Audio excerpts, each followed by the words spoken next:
अपने विचारों पर ध्यान दो, क्योंकि वह तुम्हारे शब्द बनेंगे।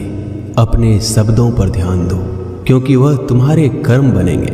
अपने कर्मों पर ध्यान दो, क्योंकि वह तुम स्वयं बनोगे। गलती उसी से होती है जो मेहनत से काम करता है। निकम्मों की जिंदगी तो दूसरों की बुराई खोजने में खत्म हो जाती है। इज्जत इंसान की नहीं होती है, जरूरत की होती है। जरूरत खत्म तो इज्जत खत्म। बोलना सीखिए, वरना जिंदगी भर सुनना पड़ेगा। उड़ने में बुराई नहीं है, आप भी उड़े, लेकिन उतना ही जहां से जमीन साफ दिखाई देती हो। सिर्फ वो लोग आपकी परवाह करते हैं जो आपको तब भी सुन सकते हैं जब आप चुप होते हैं। चिंता उतना ही करिए जितने में काम हो जाए, उतना नहीं कि जिंदगी ही तमाम हो जाए। आप अपने शब्दों को चाहे जितनी भी समझदारी से बोलिए, लेकिन सुनने वाला अपनी योग्यता और अपने मन के विचारों के अनुसार उसका मतलब निकालता है। यकीन करो, जो तुम्हें भूल चुका है वो भी याद करेगा, बस उसके मतलब के दिन आने दो। कहानी जिंदगी की यही है कि इसमें मनचाहा किरदार नहीं मिलता।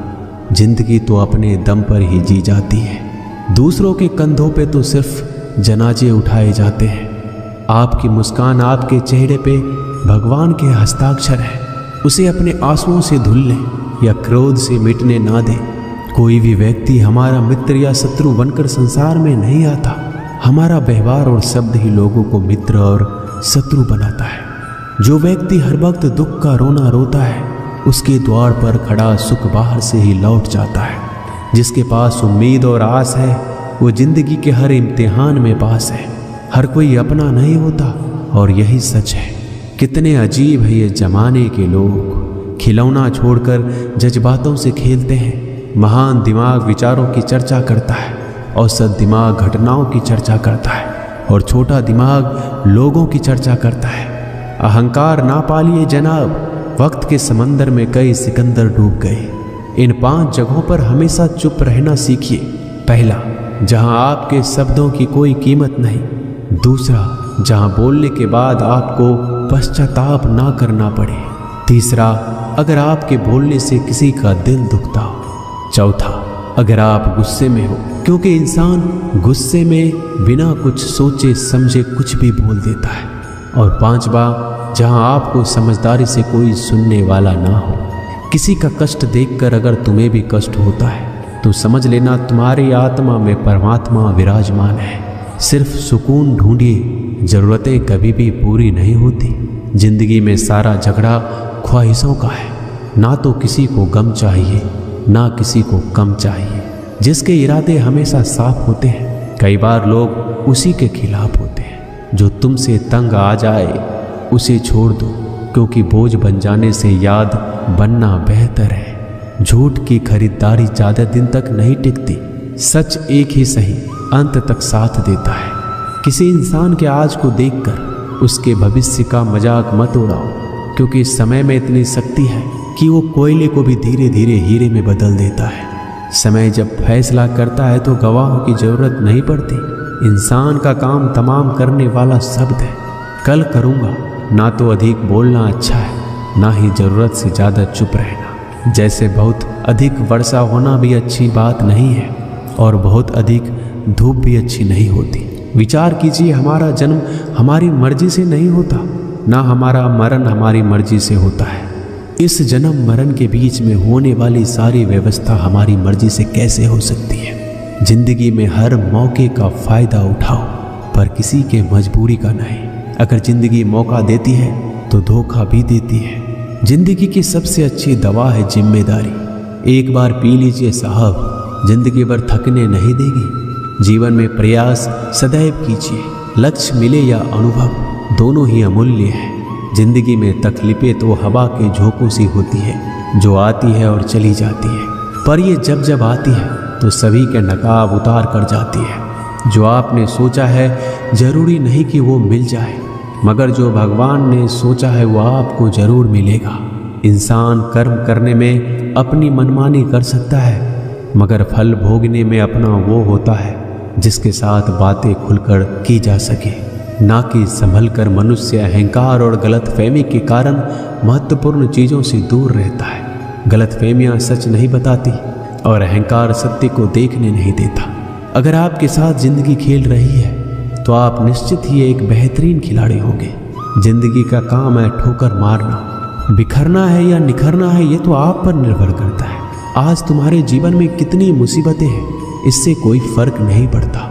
फर्क पड़ता है तो बस इस बात से कि तुम उसका सामना कैसे करते हो।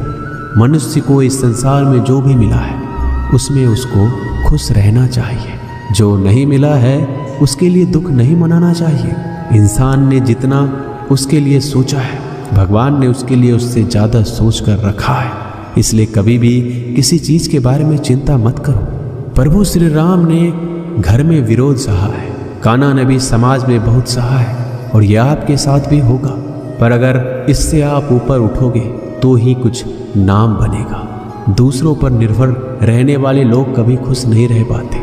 इसलिए इस लायक बनिए कि आपकी इच्छाओं का आप स्वयं पूरा कर सके। एक गांव में आग लग गई।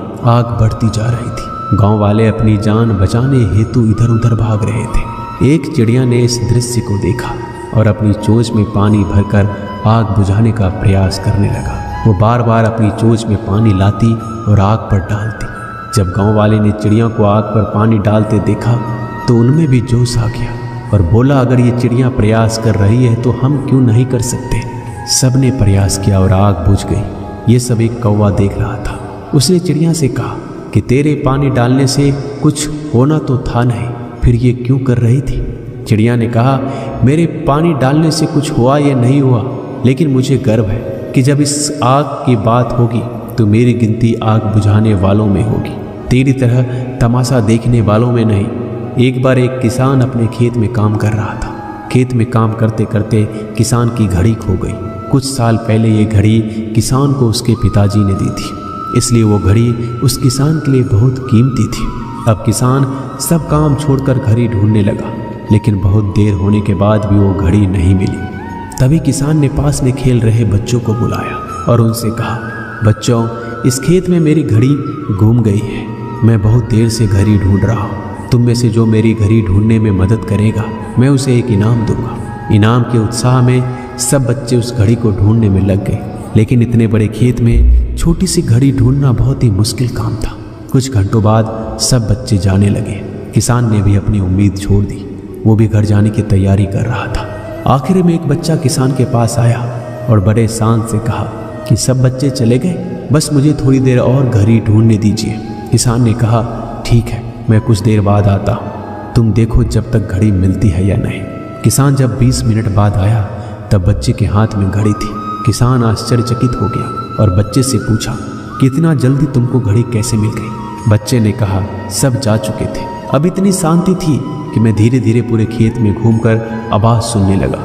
जैसे ही शांति में मुझे आवाज़ सुनाई दी वैसे मुझे पता लग गया कि घड़ी कहाँ पर है। दोस्तों, ये कहानी शांत दिमाग का बहुत ही बढ़िया उदाहरण है। जब हमारा दिमाग शांत होता है हर बड़ी चिंता खत्म हो जाती है और आसपास का शोर भी खत्म हो जाता है, तो हमारा दिमाग अपने आप काम करता है और हमें सही दिशा दिखाता है। दोस्तों, इस वीडियो में बस इतना ही। जल्दी मिलते हैं हम और भी ज्ञानवर्धक वीडियो के साथ। धन्यवाद।